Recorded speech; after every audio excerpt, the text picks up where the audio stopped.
What's up, everyone, and welcome to the weekly Q&A.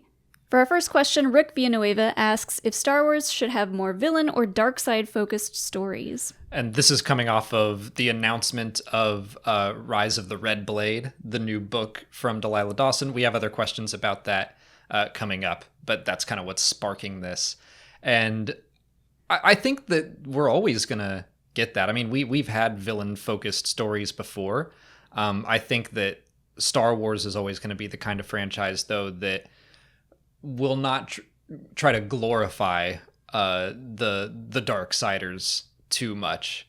Like, I'm looking at the Darth Bane trilogy where, yeah, like, it's very, cool and badass and stuff, and I really enjoy reading it, but ultimately it's a tragic story. Mm-hmm. And I think as long as they don't go too far into making the Darksiders heroic, then they can continue to do that. Yeah, it's tough to do this because Star Wars is all about hope or whatever and good stuff, but I would love to see more stories about dark side stuff and villains, like maybe more villain origin stories, like how did they become this villain in the first place? Right. And that's exactly what the Darth Bane trilogy is, and I think they do a great job of starting it off where, yeah, you do root for him, and you are kind of like, all these people around you deserve some comeuppance, and he's doing some bad things, but he's doing them to bad people, and you're like, this is great. And then he starts doing bad things to good people, and you're like, oh no, I've been rooting for the villain.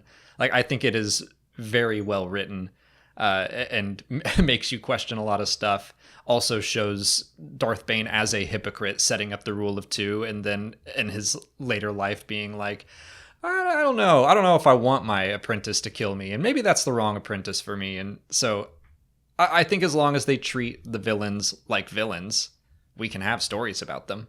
Is Darth Bane Walter White?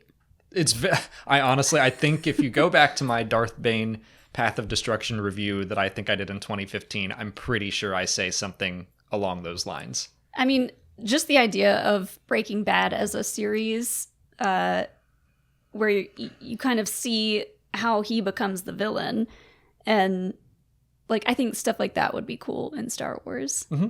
It's hard to do though because it doesn't really end on a hopeful note. Yeah, well, I think that's all right. I don't think it has to end with hope. Like, I just don't want them to be painting the dark side, the Sith, as some power fantasy to be admired. Yeah. That's the only thing I think they should keep in mind. But, I mean, we had Lords of the Sith is a very dark side focused story. It's about Palpatine and Vader trying to survive an assassination attempt on Ryloth.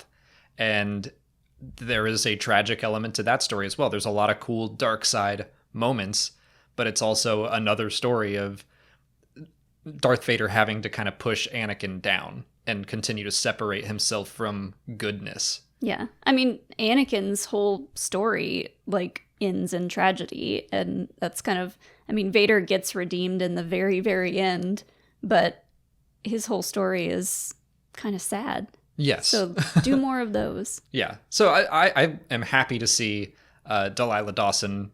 I think she is perfect for this. I'd love to see her take on an Asajj Ventress novel. She got to do a short story.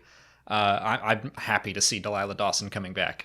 Harrison Edgar and Elliot Finn both want to know what we hope to see in the new book, Rise of the Red Blade. Speaking of. Exactly. I'm just excited to have Delilah back, as I said. I think she is a fantastic writer. Phasma and Black Spire are both awesome. I love the character of Cardinal especially.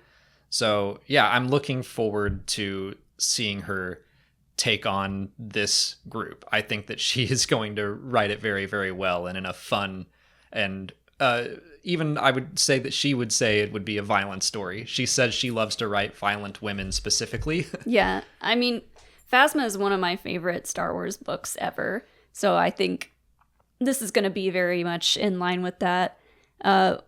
Something that I hope to see more, I just want to learn more about the Inquisitors. They showed up in Rebels.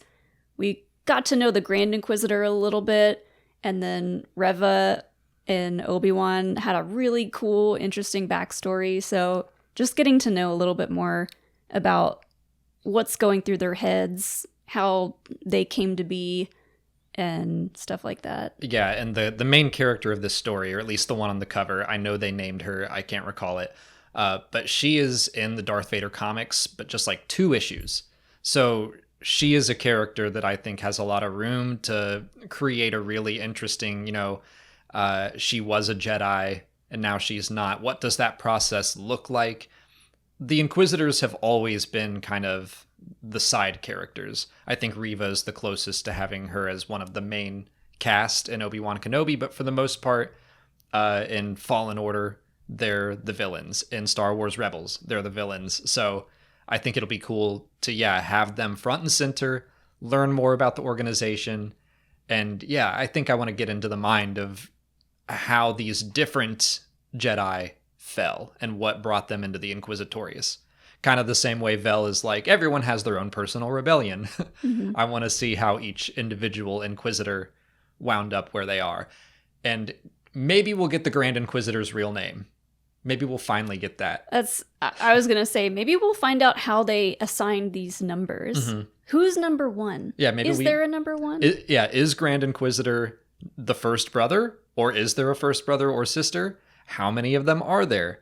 Are they superstitious about certain numbers so they don't use those? Yeah. Like this main Inquisitor on the book cover, we don't know her number yet. So there are lots of little Star Wars mysteries that we could reveal. Sarah Black and Cyrus ask what we think about the High Republic Phase 2 being only 2 waves and having similar covers. Real quick, I'm going to say that we are not that far from the local high school, and the drum line is out in full force today. It's pretty loud to us. I don't know if it's picking up on the microphone, but if it is, that's the sound of a reckoning. There's a rebellion going on over at the high school. Yes. But the second wave or phase of the High Republic is only 2 waves. First, let's answer that part of the question. How do we feel about that? That it's only 2 waves instead of like 3 for phase 1?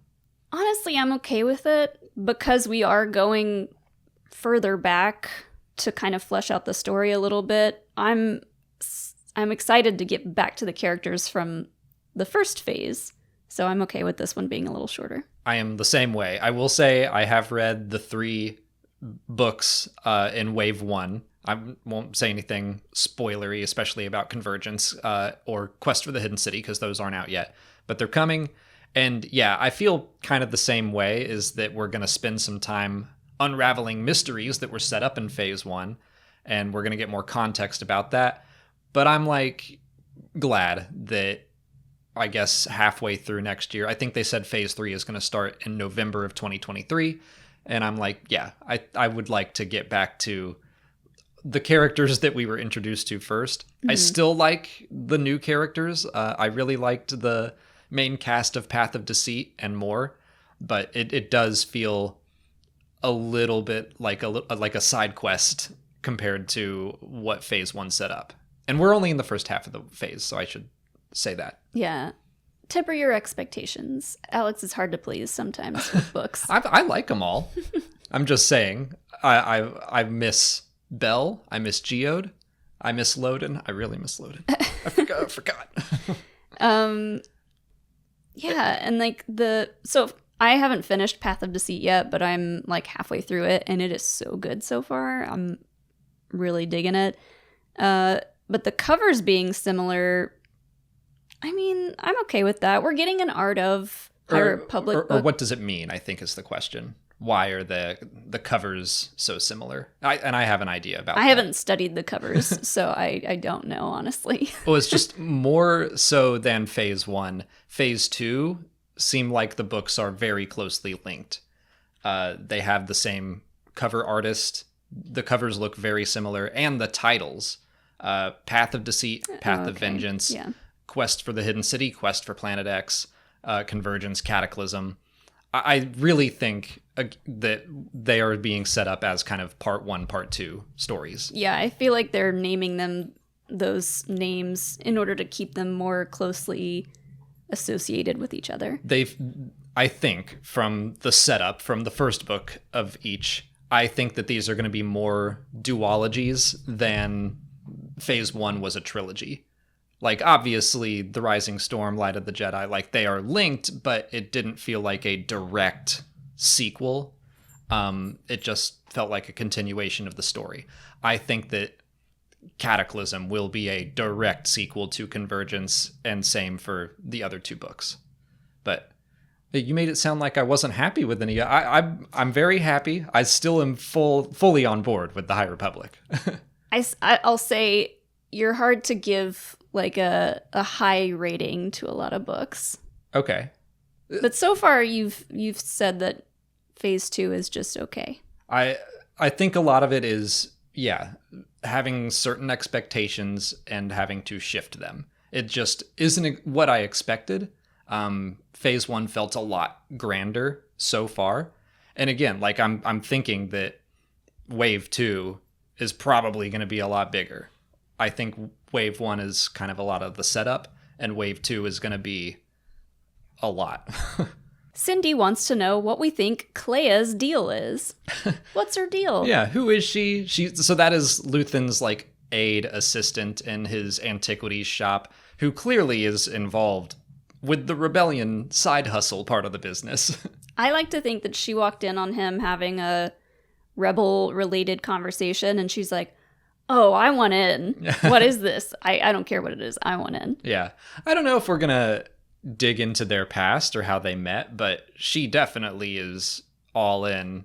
She seems like she's in the trailers and in the past like 2 episodes, she seems to be the more steel-hearted one, the one that can like get stuff done. Luthen is a little more like on the radio and has to go in the back room so he can laugh. And Clea's like, I guess I'll just hold the fort up front. I mean, I've worked sales before, sales jobs, customer service, anything like that. I get it. You gotta be pretty steel-hearted. But it definitely looks like she is going to continue to have a role. I remember shots of her in the trailer looking very different, like not in her updo hairstyle. She looks a little more, I almost want to say sinister, but I think she looked really serious, like she had a job to do and she was on a mission. Yeah. And I'm excited to see her role continue to expand and learn more about her. I assume she knows more than just coins. Clean some coins, Luthen. S. Kurup asks if we have any strategies to get casual Star Wars fans into the animated properties. Nothing like, this is one trick that I would use to get everyone into the Clone Wars. I think that you would just, if you're trying to convince someone to watch animation, I do think that that's a hurdle some people have to overcome. I did. I did not grow up watching the Clone Wars. It came out while I was in college. And I remember having those thoughts of like, a Star Wars cartoon, like, nah, it's probably not for me. And then having to learn how wrong I was.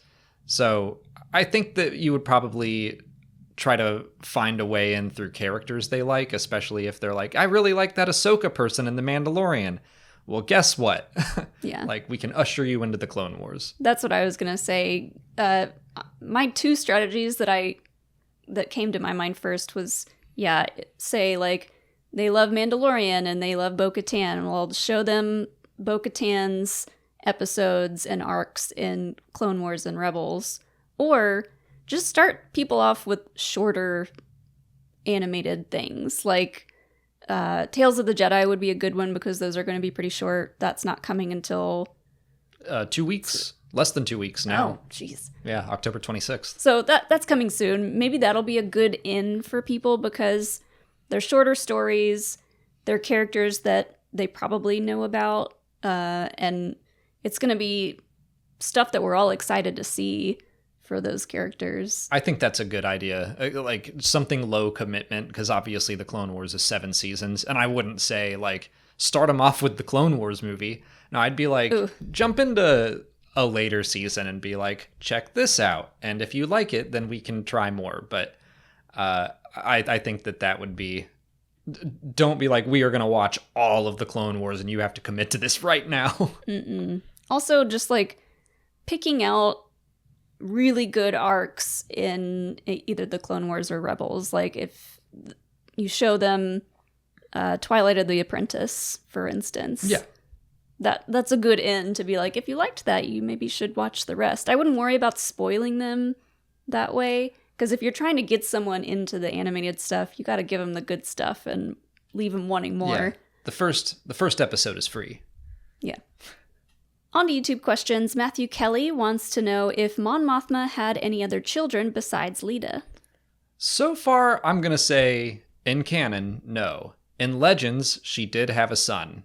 And even that is, like, iffy canon-wise because it was in the Star Wars Tales comic. But there was a story where she had a son, and he wrote, like, a little message to Mon Mothma and mentioned Lita. So if Lita is around, it's certainly not crazy to think that her son would be too. Yeah. Just because Lita just recently got her own Star Wars databank entry, and it didn't mention anything about siblings, I think that she's probably an only child. That's the impression I am getting. I think that Tony Gilroy was like, I want Mon Mothma to have a daughter, and so they wrote that character, and then they were like, hey, what if we named her Lita? Because that would be a fun reference back to her old daughter, her Legends daughter. And Tony was probably like, yeah, that's fine. So I think that's how that happened. There's room, I think, for her to have more children, for her to have that son out in the galaxy somewhere. But right now, I think it's unlikely. Hopefully with someone other than Perrin.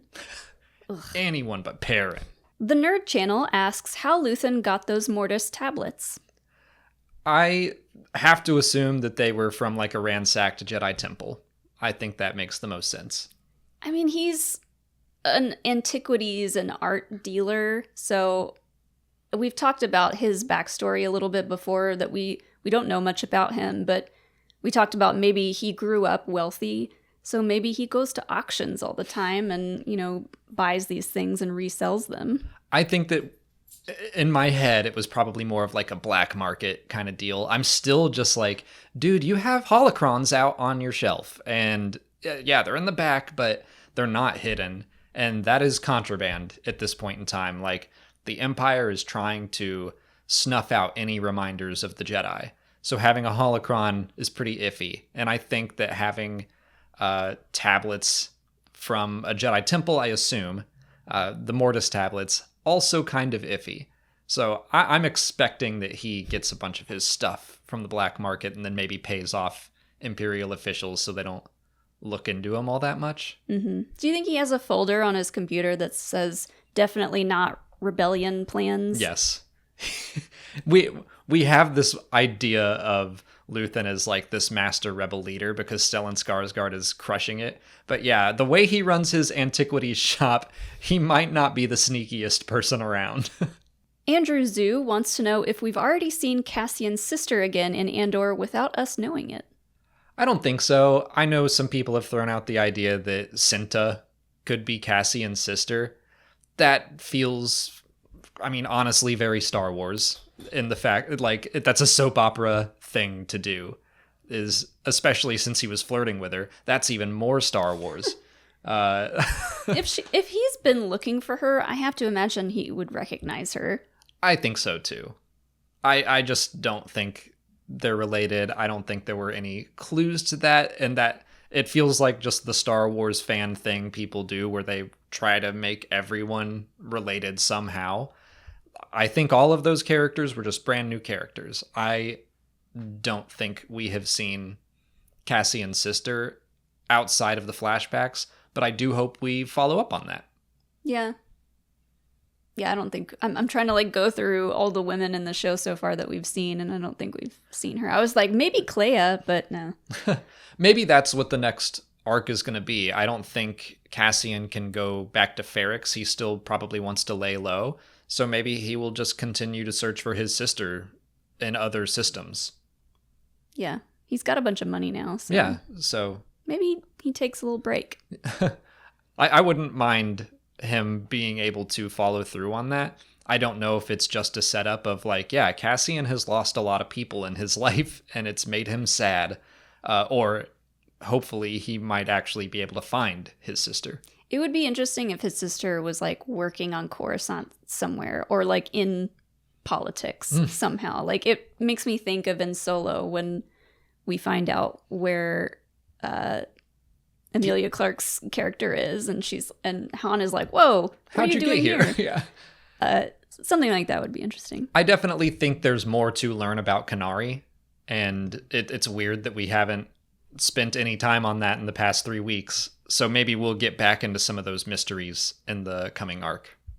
That's all the time we have for questions today. If you want to leave a question for next week's video, just put it in the comments below or sign up for Patreon to join our weekly Q&A discussion. If you haven't already, please like this video, subscribe to the channel. Follow us on Twitter, Instagram, Facebook, and TikTok. And as always, thanks for watching, and may the Force be with you.